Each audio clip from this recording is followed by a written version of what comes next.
Xin chào các bạn, mình tên là Phan Nhân, mình từng là một du học sinh tại Hàn Quốc và hiện tại bây giờ thì sau khi tốt nghiệp mình đang sinh sống làm việc cho một tập đoàn về y tế thẩm mỹ tại thủ đô Seoul, Hàn Quốc. 5 điều mà mình thích nhất ở Hàn Quốc. Thì điều đầu tiên mà mình thích nhất ở Hàn Quốc đó là văn hóa Hàn Quốc. Văn hóa Hàn Quốc thì có rất là nhiều điểm tương đồng đối với văn hóa Việt Nam. Trong suốt chiều dài lịch sử Hàn Quốc và trong suốt chiều dài lịch sử Việt Nam thì có rất là nhiều điểm tương đồng. Và điều thứ hai mà mình thích ở Hàn Quốc đó là ngôn ngữ Hàn Quốc các bạn. Ngôn ngữ Hàn Quốc thì rất là độc đáo đúng không các bạn?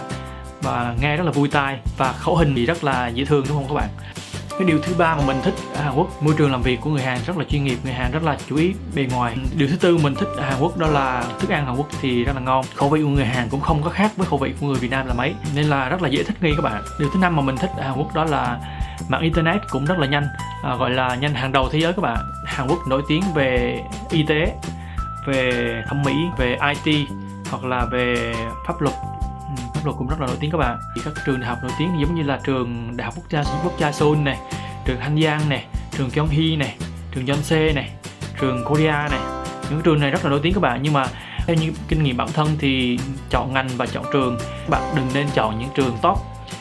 Tại vì trường top nó cũng không quyết định sau khi các bạn tốt nghiệp các bạn, nó phụ thuộc vào rất nhiều yếu tố sau này nữa.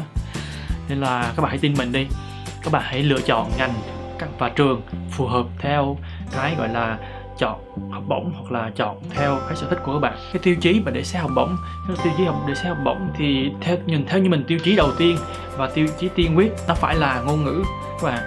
Ngôn ngữ là điều rất là quan trọng. Không những gì Hàn Quốc mà khi các bạn đi tất cả các nước nào trên thế giới các bạn đều cần cái ngôn ngữ.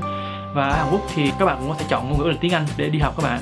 Không riêng gì tiếng Hàn. Tiếng Hàn thì có thể các bạn sẽ xin được những cái học bổng cao hơn. Tiếng Anh thì các bạn cũng có thể apply rất là nhiều học bổng các bạn.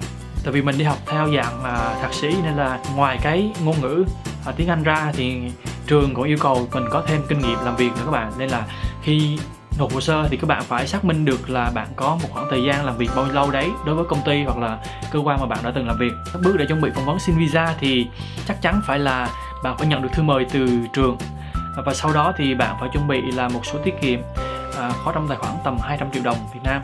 Các bạn có thể vào trang web của Đại sứ quán Hàn Quốc tại Việt Nam để xem những cái giấy tờ cần thiết để mà chuẩn bị cho cái việc xin visa. Và khi các bạn đi phỏng vấn xin visa, các bạn cũng không cần áp lực quá những cái vấn đề phỏng vấn này, thì vì phỏng vấn đi Hàn thì cũng không có khó giống như là các nước khác. Các bạn chỉ cần chuẩn bị một chút tiếng Hàn, gọi là xin chào, 안녕하세요, cảm ơn, 감사합니다, hoặc là người ta có thể hỏi các bạn một số câu hỏi. Theo như kinh nghiệm bản thân thì mình đều trả lời có các bạn. Khi mà mình phỏng vấn sang Hàn Quốc thì người ta chỉ hỏi là đã có bổng không, mình nê, và người ta hỏi câu thứ hai là bạn có nói được một chút tiếng Hàn không, mình cũng nê.